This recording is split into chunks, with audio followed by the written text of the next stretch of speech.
On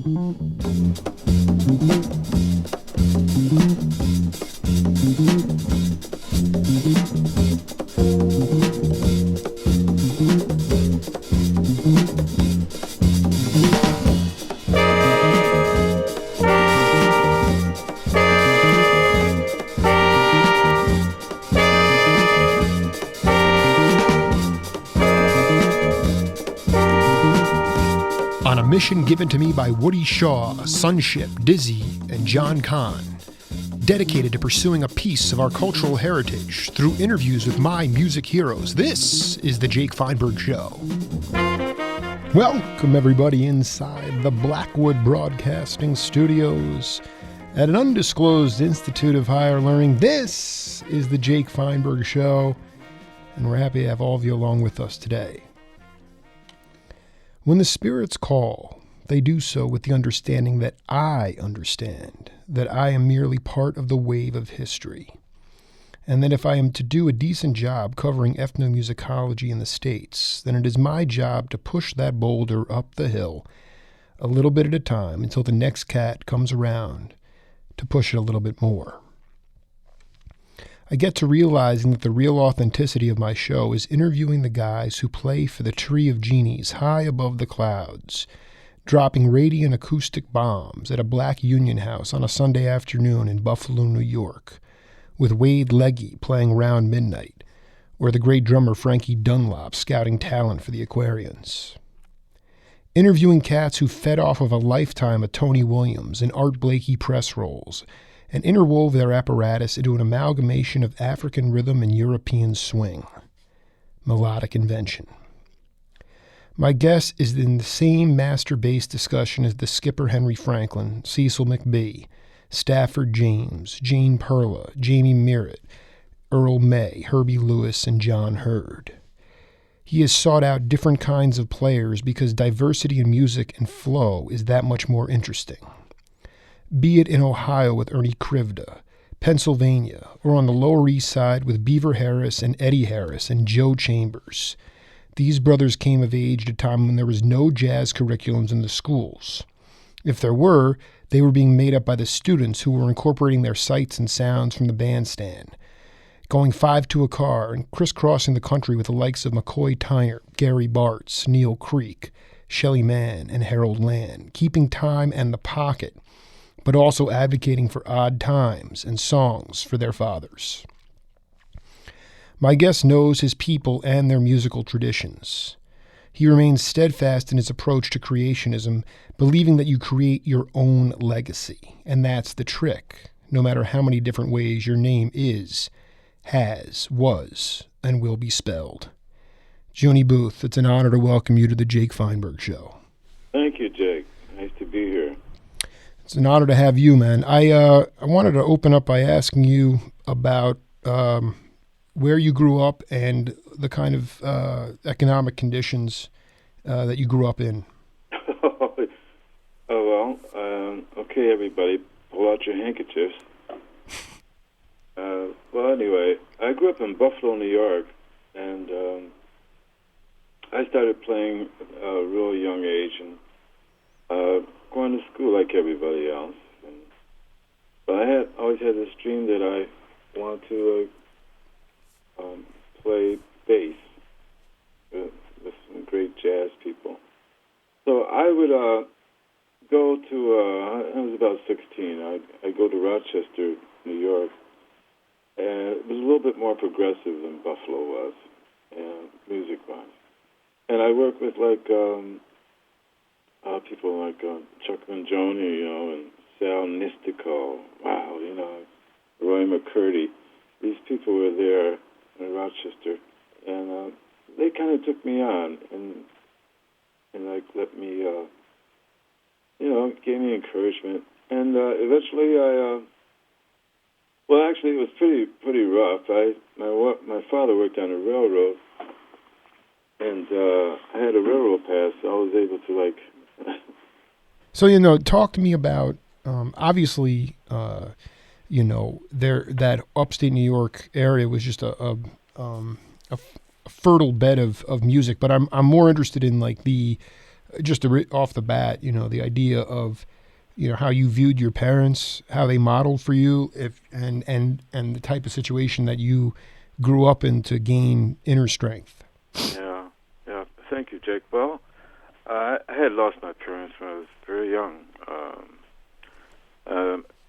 and I guess just was like a little incentive for me, and just a little more freedom for me to pretty much make out the best way I could. So, going to Rochester and stuff, it was pretty hard. I mean, I would stay with some friends, and I remember a couple occasions I slept in the doorway, kind of cold up in the wintertime. But I was going to get a chance to play with Chuck and Juini a little later on. And, that was just wonderful, at that age. But, so I was struggling all the way through, and I used to play when I was real young with a trio, and I was too young to get in there, but they kind of let me in there, like little supper clubs, and put on a little tuxedo. Right. And I was very cute. I was cute, and I was cute. And they wouldn't bother me. I work in, but upstate did have a really rich thing. Did you get a chance to play with Frank Strazzeri at all? He was Rochester was this, like you said, the Eastman. Yeah, go ahead. Yeah, Rochester. Yeah, I played with Frank. You did. Yeah, I played with Frank. I remember. Those guys were amazing. They kind of like raised me. There's something about the Italian musicians up there. They seem to really be on it like you're supposed to be, and they study hard and they learn it right, So that was going on, and that was a wonderful thing. And then I came to New York, and I met a friend of mine, and he kind of was my mentor. His name is J.C. Moses. You probably sure. Him. No, I think he's from Pittsburgh. Was that right? He's from Pittsburgh, but I met him in Rochester, and he said, "Come to New York." And so I came to New York, and with a drummer named Steve McCall. You probably remember him from groups called Air and such. Yeah, it's possible. I was born in '78, so this is born in '78. Yeah. Well, this was right around that time they were doing the loft scene was going on. Right. Well, yeah, there were, but this is so important for younger generations, Juini, because you talked about sleeping in the doorway. Upstate New York is not a warm place in the winter, and this is Rochester. This is even worse. Yeah, exactly. So, and Joe Williams slept in the alleys in New York. The point is that I get after this thing now where, you can go into the studio, and you can try to cut these tunes or make a hit. But I think it's a lot, when I hear the emotive sounds of your playing or anybody else from your generation, it seems to me that you lived the blues. You lived whatever jazz meant, whatever that meant. It was a hard scrabble life. And quite honestly, to get up on the bandstand, it was easy to be emotive because this is what you wanted to do. You didn't grow up in suburbia. And I think that's really important. One of the reasons why the music was so real was because of the fact that you guys were living that lifestyle. Can you talk about that a little bit? Yeah, it was pretty much you were like equipped to do this as well. You were ready to face what needed to be done. Well, there was definitely dedication. You could hear a certain amount of dedication into music. You didn't necessarily have to have been born like in a privileged area. You just had to be around the right guys. It was like the guys were searching for something. What were they searching for? This is what I'm trying to get at. That's what I'm saying is J.C. Moses, and I don't want to make it out that it was like all blues because it was a family. Moses saw you. And he said, come to New York. So, there was a communal thing, too. So continue. Yeah. So, there's different shades of blue, and they're not all, singing about the bad life. No, it's pretty much the opposite. It's like hoping for a better life, and find those sounds that kind of illuminate that particular thing to other people. And sometimes it takes that person that's dedicated to do that, as well as opposed to somebody who's not dedicated. It's almost talking to someone who doesn't have experience. When they talk about things, it's like you listen, but it doesn't really ring a bell. No, it sounds like me 3 years ago before I started this show. Knowing nothing, and then getting essentially a total education from you guys. So now I can actually talk coherently about it. But I know exactly what you mean. Yeah. So it was great. JC was amazing. So I went to New York, and I guess I was 17. And there I was, staying at his house, and everybody came to his house. Everybody was hanging out there, man. Philly Joel and Alvin Jones would come there, Hank Mobley, Tommy Turrentine. It was that Pittsburgh crew. Yeah, and there was the Pittsburgh crew. Yeah, it was kind of a Pittsburgh crew. But right away, I started getting gigs, and I get a chance to work with Hank Mobley and Kenny Dorr, and then Paul Chambers would be there too, and he would give me these gigs that he didn't want anymore. I mean, he didn't want to play no more with Hank Mobley on the little cheap little gigs, and he was tired of it. So he gave me a couple of gigs. He was giving a lot of bass players, opportunities to play with people. But there I was playing, and all these incredible people playing with Abdul Ibrahim. He was Dollar Brand at that time. I mean, it was just amazing. And so Jay was so nice, and he said, "Well, what are we going to do with you? You need to finish school." And he said, "You want to take a GED?"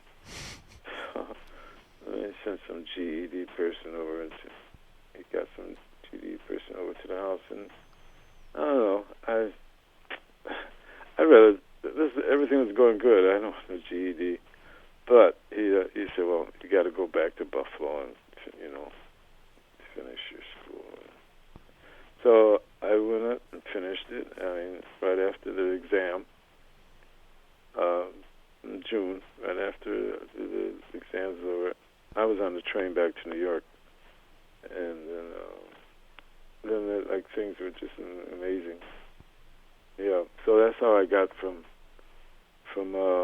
sleeping in doorways to actually getting to New York City and playing with a lot of people. Did you find yourself on the gigs that Chambers didn't want to take? Were there cats that would show up like Thelonious or McCoy to come check out newer talent? Yes, yeah. You wouldn't see Thelonious out too much. But yeah, I mean that was it. You'd get this opportunity to be heard, and then people will call you. I mean, I had a biggest afro in the world, and and it was quite beautiful to see. I was this little guy with this big afro bass. It was very endearing, kind of hard to resist. It was entertaining. So the kind of gigs he didn't. What was? This is where Jay Feinberg lies. I mean, what were the gigs that he was? First of all, those guys that were how much older, were Elvin and JC than you, Tommy Turrentine? Oh, they were, I guess, 20 years older. say then. Aside from about 15 years older than I am. What stood out to you insofar as the qualities of love that they showed to you that were inspiring to you, aside from just saying, okay, I'm done with these gigs, you can take them. Talk about the communal effort that was existing at the time that was inspiring to you. Well, it was a communal because it was wonderful. Like, everybody take great effort to come and talk to you and talk to you and see what you think, how you think about this, and it was amazing. I mean, the attention that you got from doing what you do, and then I joined Art Blakey in the Jazz Messengers, and that was like amazing.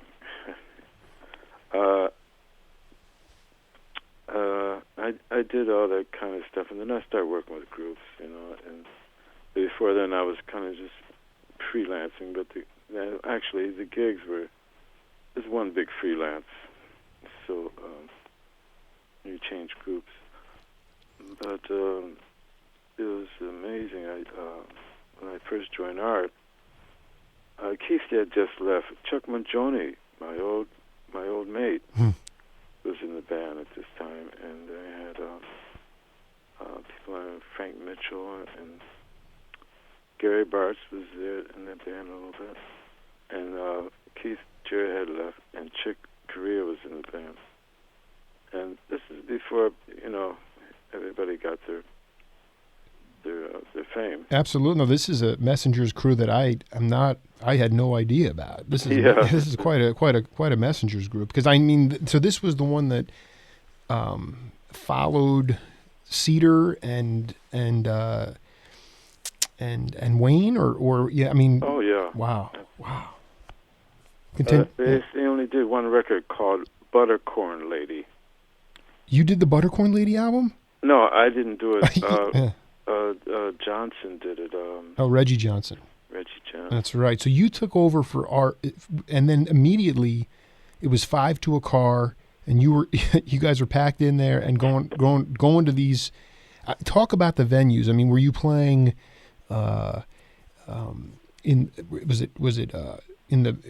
there black neighborhood clubs? Was it the Chitlin circuit? Were there after hour? I mean, that to me is just striking. Oh well, art worked everywhere, and those we play like the places, and you're right about the car and with the bass and the drums strapped out. Drums blow off in the middle of the desert somewhere, and you pick them up. And, yeah, it was quite unbelievable. And Chick had left and gone on to his thing, and so did Chuck, and then McCoy joined the band for about 6 months. Art was giving him some pointers on how to lead his own band. So I got a chance to play with McCoy at that time. It wouldn't have been until later years I'd be in this band, but it was a great band. It had Billy Harper, Slide Hampton, wow, McCoy Tyner. He never recorded with this band because he had little problems with the government, but that band was never recorded. Yeah. What did you observe him? What were you observing with him as far as what he was trying to teach McCoy about being a band leader? I mean, what was it about? Like the drums would blow off, or something? How would he work with younger? How would he be a mentor? And it's not just. Sometimes I'm sure he had a. I mean, there's just so many great stories about that guy. Whether he was just he would come into clubs and see younger talent. He was the best talent scout. He would hound you. He was relentless. His work ethic was incredible. But I mean, they don't make. Art Blakey doesn't exist anymore. Elvin Jones doesn't exist on this planet, at least. So what was he doing for McCoy that McCoy was needed to pick up on, in your opinion? I'm sure it was the way he handled the business part of it with the managers and with the booking agents, and how he dealt with his musicians. You know, he saw how art dealt with us, and he was the leader of the band, and he taught McCoy to be like the leader of the band. I suppose so, but that's what I always saw, that the structural part of it, of how to deal with the managers and deal with the booking agents. And go ahead. Yeah, that's about it. That's all I can kind of remember, Jake. No, that's good, because we're about to cue up, hopefully, Jar the Memory. This is a little bit after the Messengers, but let's take a listen to this clip, and we'll come back and talk about it. Sure. I'd love to. Thanks.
want to take a gander at what that is?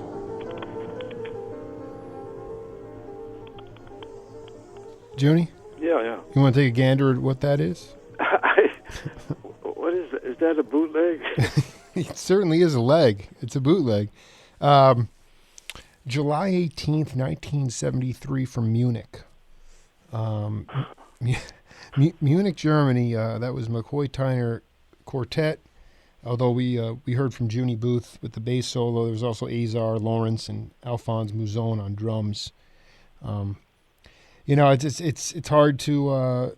There's several of those circulating there, but when can you talk about the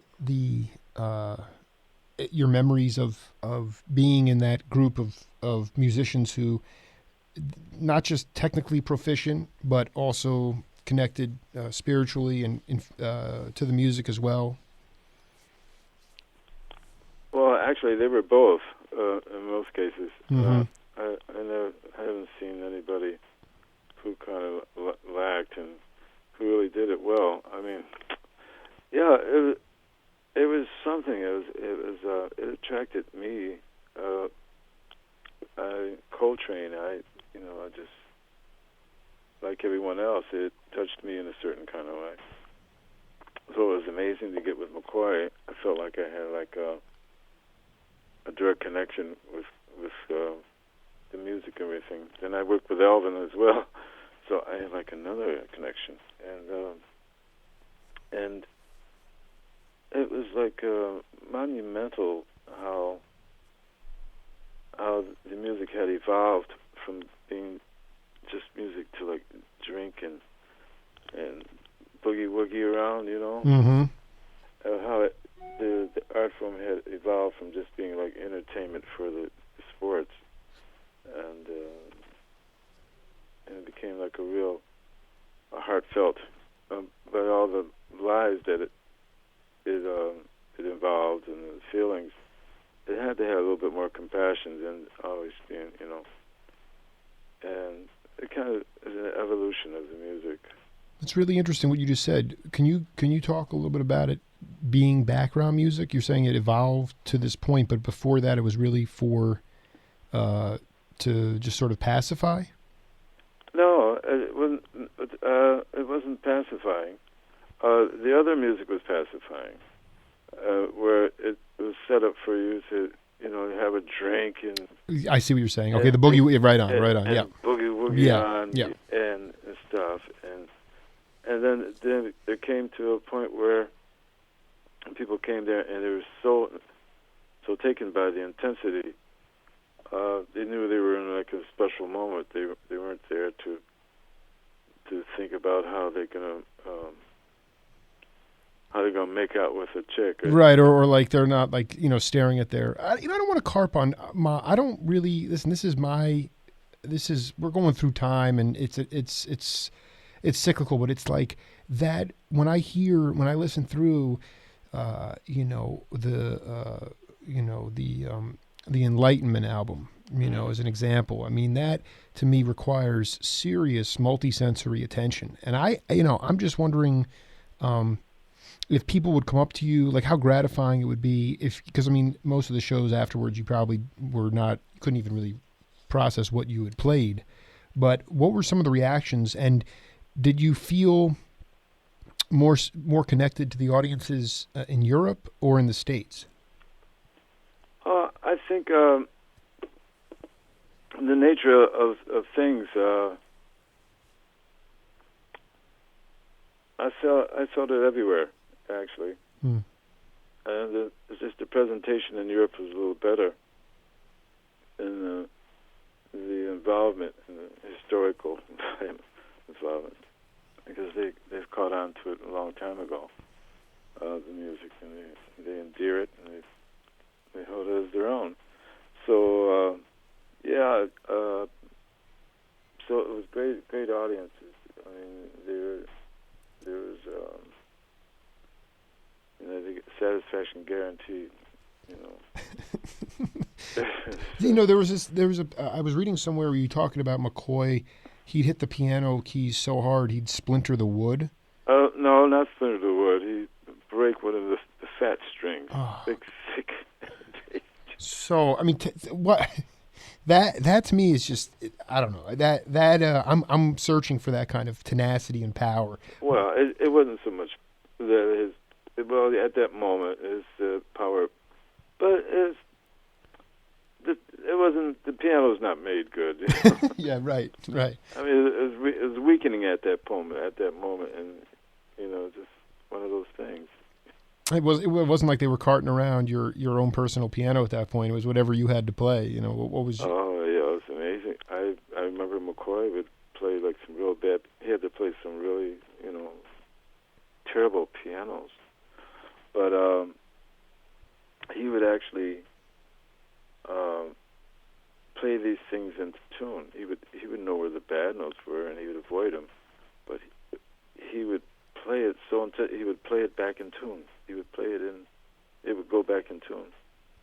I mean, submissively, he beat the thing into to make it right. Oh man, that's incredible. But those pianos, they were no good no more. That was their last hurrah. I would say a couple of times. Around this time, there was this switching from acoustic to electric instrumentation. Not like you got rid of your acoustic bass, but you were playing the electric bass, and it was around that time. I would love you to talk a little bit, if you ever your experiences playing with Tony Williams' Lifetime at that time, because to me that music is still indecipherable to my ear at times. When I hear that, especially with the percussion of like Don Elias and Warren Smith, I could you talk about that the Lifetime that when you joined, and were you using the electric bass or the acoustic, and just kind of the way you saw and feel about that music then and how you look at it now? It's wild to me. Yeah, that was a great experience. I played electric on that, and whereas it was so open, I could have played acoustic, but it was kind of loud. It was kind of loud with the percussion and stuff. Yeah. But it was amazing. I mean, to play with like Khalid, Larry Young. Larry Young, yeah. Please, thank you for bringing him up, because you guys. How did you meet? Did you meet Larry back in the? When did you first meet him? I met him back. I guess it was in the early '60s. He would come to Slug sometimes, and I met him, and then we first got to know each other really good with Tony's, with the Lifetime. But it was amazing. I mean, it was so intense in my ears. It actually just stopped ringing from those days recently. Are you serious? Yeah. That's. I mean, so that's. I've always wondered. I said, how do these guys not have their ears ringing when I hear that stuff on record? I mean, I don't know. Did you actually? I don't actually recall you on any of those records, though. Did you cut any records for Lifetime? No. He was having problems with, finding the right deals and stuff. Yeah, no, I never recorded with him. So it was great. I mean, I think I remember having one rehearsal or something like that, and I hardly remember it. But I think everybody else in the band it was during the Ego album, and Ron Carter played on the day. I was doing the music from the Ego album, which is great music.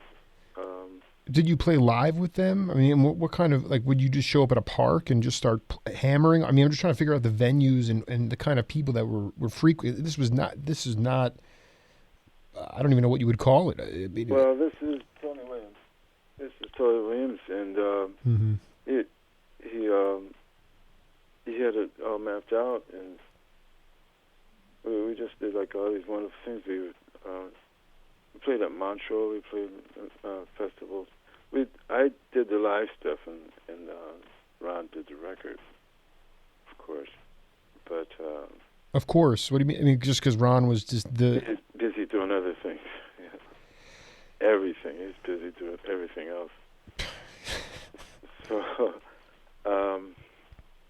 so a lot of kind of went to Molda, a lot of festivals in Europe. And then we go to California, work in certain places. I think we Shelley's Manhole and jazz workshop in San Francisco, and mandrills and some other little places like that. And we did that, and it was like a lot of gigs. And then I don't know, Tony was always changing, and so there was a little band for a minute with me, him, and Jean-Luc Ponty, but it was Jean-Luc's band. No. Are you? Jean-Luc Ponty Experience. And did a couple of festivals back then, Just for the audience, that would be violin, electric bass, and drums? Yeah. Oh, that was, boy, tore it up. Man.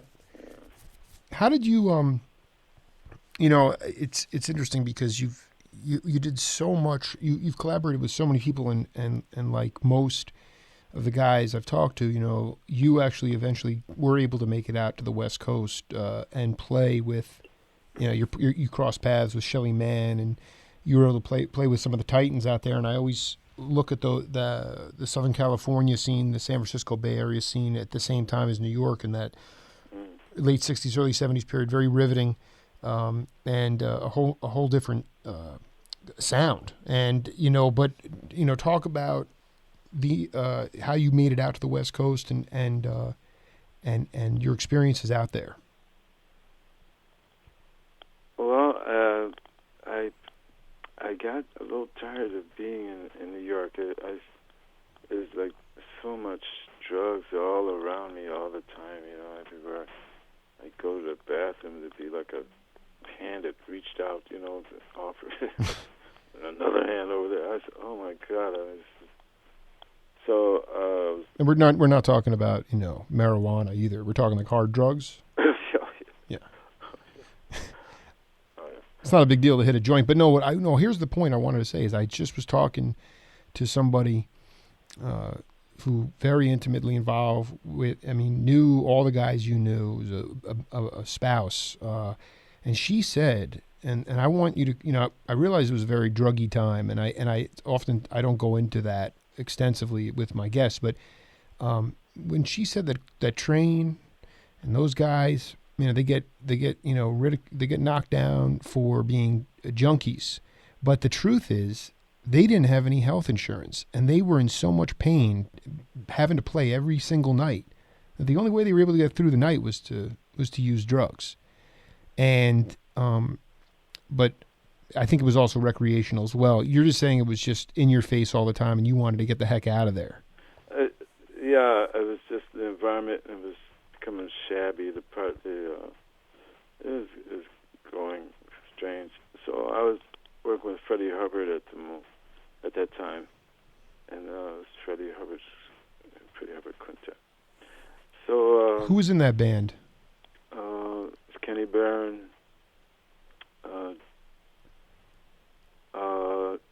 Was it James Spaulding? Came later, James Spaulding, and Louis Hayes.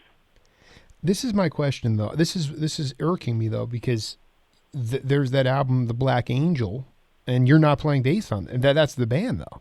Yeah, that's the band. I guess I left the band.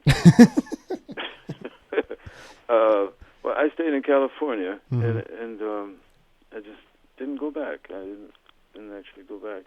And I got a chance to work with a lot of, thank goodness for Shelly Manne. I love that man. He took me under his wing, man. So I'd work with his band on the weekends opposite the featured groups. So everybody would come to the Shelly's Manhole. Everybody would come through there. And I got a chance to work with the West Coast guys, Bud Johnson and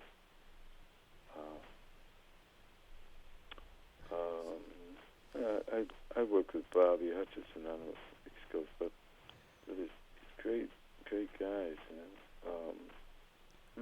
No, tell me about how you met Shelly Manne to begin with.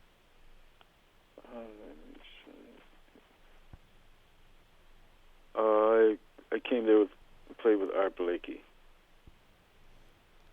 Shelley's Manhole. Mm-hmm. Yeah, I think that was it. Did you ever run across the skipper Henry Franklin out there? Yes. Yeah. Did, Absolutely. yeah. What was different about the vibe in California that you enjoyed? It was just a slowing down from the drugs and the fast pace of the East Coast. Yeah, it was, and there's a little bit of I love the naive. People seemed a little naive there. I felt like that was good. I became entertained by their like they lost some information or they didn't get it yet or something. I just felt like that. They seemed naive, pleasantly naive. Pleasantly naive. Who was in the man group that you were with? Was it? I would love to know if you remember that band at all that you played with, his house band. Yeah, it was Pete Robinson. Oh my! The keyboard player. Yeah. Oh my God! This is unbelievable. Okay, continue. Yeah, John Gross. Oh, I interviewed John. What an amazing! Wait, he mentioned you. Did you play with him recently? Did he go back? No. Continue. I saw him recently. I mean, no, it hasn't been too recent. That's what it was. He 4 or went. 5 He was years. going to New York and he saw you, or he was going to see you, and that's the first time that I was like, wait a minute, Juini's still visiting this planet? I did not know where you had gone. Yeah. And Gary Barone. Another mercurial cat. But you would. This is also very important. You guys were not.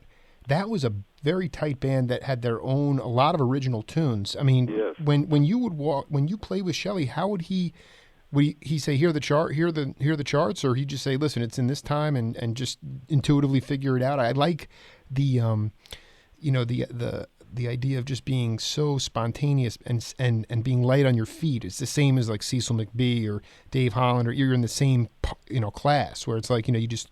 How did he present the material? Because you weren't playing. I mean, you played Cherokee, sure, but it wasn't just standards. Oh, yeah. Well, everybody was bringing their songs, and that was good enough for me to play something original and fresh. And it had a whole other kind of vibe to it, and a little California vibe to it. A little laid back, and it enabled me to play another way with that. Was great, The record we did with him called Outside, and I have an original on there actually, and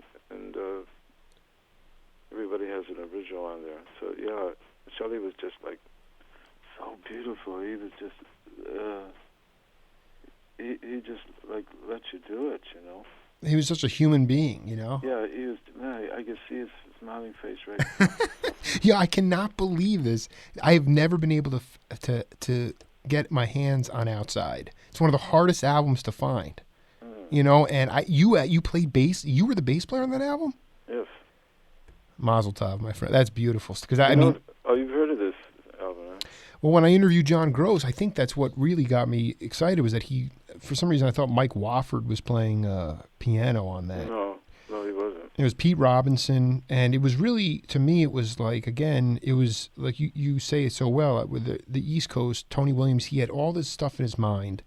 He knew everything he wanted to do, and it was frenetic, and it was wild, and it was percussive. And then you go to the West Coast, and it was naive, and it was definitely more what you might consider fusion. It had a rock feel to it, but because occasionally there'd be guitar players showing up, and I don't know if there was a guitar player on Outside, but that kind of at that time in music, there was that fusion that was going on that was just palpable, and you were in it all.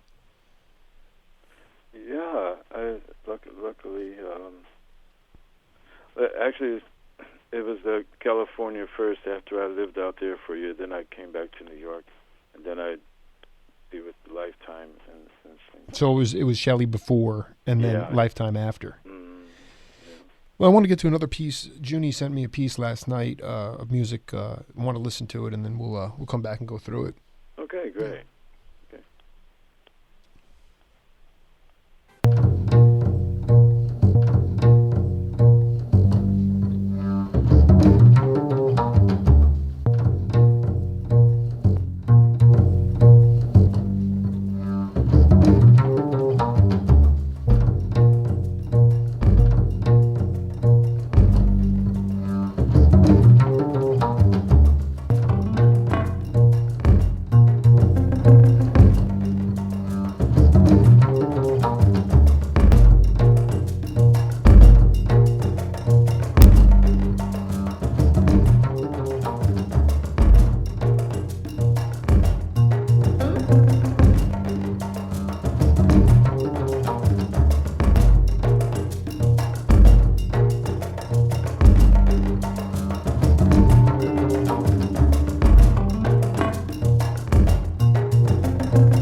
So I wrote on the CD JB's Groove, but it's not James Brown. That's Juini Booth's groove. So, take us through that. I mean, everything. When was that created, and what was the instrumentation, and who was on it? That was me. I was playing with a dance group in Montreal, Jake. Mm-hmm. And this is maybe 3 years ago. And I was playing with the Sun Ra Orchestra along with this like modern dance group. It was a good thing at the. And I had a friend of mine. He said, he wants to say, "Come on, I want to take you in the studio. I want somebody to record you." So I walked in and I started playing this line, and then the engineer would put everything on there later. All that, there was no musicians when I was playing. They just put that in afterwards. But I set up that bass line. That's that kind of, you know what I mean? Oh, it's hypnotic, but there's like a lot of percussion there too. Yeah, that was all put in there. I don't know if it was live. I think there was a live person in there, but the guitar, the little licks and the piano licks. So there's the way they played sparsely with it was wonderful. Instead of trying to play a lot of soul, they let it fly. Let the line fly. Just turning the corner a little bit here. I don't often ask my guests this stuff, but talk a little bit about where you are at, musically, the kind of projects you're doing, and actually what you see in the near future for creative music. I mean, you just said something subtle about doing a dance thing with the Sun Ra Orchestra, so it's like multi-sensory kind of thing. Yeah, it was. And is that what new music is becoming now? I mean, as far as I'm just trying to figure out if there's an appreciable amount of people that could actually sit and function at a McCoy Tyner 1973 concert, or are those days long gone? And if so, what is the future of new music in Juini Booth's mind? That is like I almost don't want to divulge it. Then okay. Is it too? Is it cryptic, or is it just too much excitement that you want to keep it a big secret? Yeah, it's like too much excitement, but it's like pretty natural. I mean, pretty much. So I see how the music hasn't changed so much in the last 40 years, like it changed 40 years before. A lot of that's due to the special effects and electronics as well, which they're not going away. But it hasn't really changed, and it's doing the same thing. But I think the music is going to just adhere to the compositional aspect of it. Everybody can come up with a little idea about this kind of rhythm or that kind of rhythm, and put something over it. And they can, they can rap about their windows. And they could, rap about the tree in front of them. But whatever, it's the compositional, the freedom that's there. But it has to mean something. It's to some people when you're young, you go for the first thing that's around. You go for what your peers go for, your buddies. I had a young buddy growing up, and he was always like a groovy guy, and he gave us this money. He gave us money. I'm on it. I said, "Wow, you give me some money, right? Wow, cool." He said, "Yeah." He said, "You gotta buy my sister an Elvis Presley record for her birthday." I said, "Oh God." Well, I did it, but it all depends on some music is not going to be for some people, and other music is going to be for a lot of other people. Like free-form music and improvisational music is wonderful music, and some people get very squirmy if they don't hear any lyrics or if somebody's not jumping up and down, and get nervous. they can't absorb the tonalities and stuff like that. And that happens, and people get cut off from that when they're young, and keep hearing this mutation, and then they use the mutation to do their mutated thing over it, which is wonderful. I mean, I have nothing bad to say about it. As far as compositional speaking, I mean, the composers who work hard, tirelessly, every day, trying to come up with the right sound and the right sound of this and the right sound of that, year after year after year, and basically they have to go to a place where people appreciate music. Then sometimes they go into university. You have these great composers like George Walker's and Francis Walker and all these great composers, and they sound so modern, and the music is so exhilarating. So I think the music is going to become to where people can get something out of it. They're going to need it, or instead of just not needing your honey to come, No, I mean, but there's been like around a corner. I wish my honey would come around the corner. I mean, there's something else that a lot of people are tuned in it naturally, but these people are like they're native to their cultures. But being Americans, there were so many cultures, and that's the best way I can answer it. I just think it's going to go individual, where there's not going to be any really trend. People are going to keep the best for themselves for their own purposes, like they did jazz. I love jazz because everybody wasn't into it, and now it's getting a little popular. I think I want to find somewhere else to go. Oh, this is important, because if you were laughing at the naivete, and I know exactly what even though I wasn't around, so you have your finger on the pulse of this stuff. It's very encouraging to me. But the two things there's two questions here.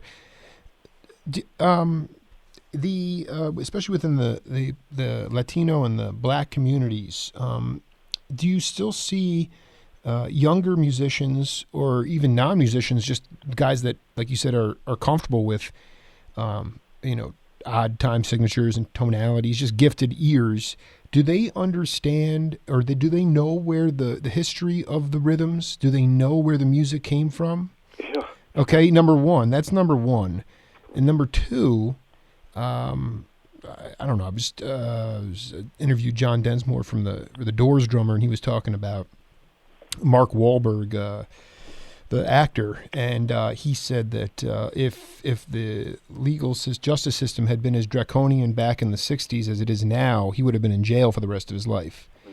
And when I talked to Richard Davis, he did not really want to talk about his career at all, his musical career. He just wanted to talk about the institutional racism and the fact that and I wanted to get you on the record as well. I mean, I just would basically, do minorities, blacks and Latinos specifically, know where their musical roots come from, and how much has the incarceration rate hurt the ability for true ethnic music? I mean, if you're, you know what I'm trying to say?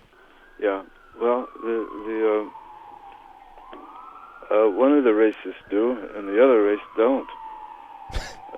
The Latin musicians, they know where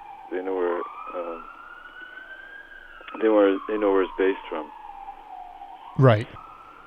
And, but the congueros and the bongo, all that beautiful stuff that Candido and Ray Mantilla brought to the States, Yeah. Do they, Yeah, it's great stuff, and it's like Afrocentric, and the Latin people didn't lose their sense of the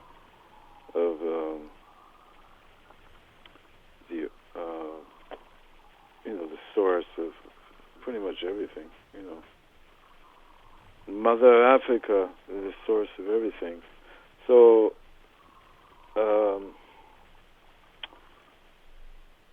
it almost goes with the music in the text as well. Well, you know, I mean, there's a lot of musicians who are like, they're not singing about anything like really deep. Nothing. Thoughtful. Nothing. And there's no poetry to it. There's no. It's like a, you know, a thing around your neck. You know, it's different. It's really different. Yeah, I mean, I'm listening, like, there's no Jimmy Cliff sitting in limbo, you know? I don't hear sitting in limbo. I don't hear that kind of beauty, even though... that's Jamaica, man. There's tons of talent coming out of there. That's Jamaican music, man. Jimmy Cliff? Yeah, well, no, what I was talking about poetry within lyrics. Poetry, that's Jamaican music. That's very poetic. They're pretty much free of talking about base elements and stuff. Like, they talk about things that really, really count for people in their day-to-day struggle with the world and with themselves, you know. And yeah, Jimmy Cliff is Jamaican music, man. They're good. They speak so fluently, so easily about things. It's wonderful, really talented. I'm not to put anything down. I mean, these guys, they're really kind of living in good houses, and a lot of it, and they're not satisfied. They want to be like the bad guys that are living in I think that's the best way I've ever put it in my life. I was talking to a country guy a while back, and he said, you know, the new country singers, they want to be like Waylon and Willie, but they look like outlaws, but they're not outlaws. Yeah.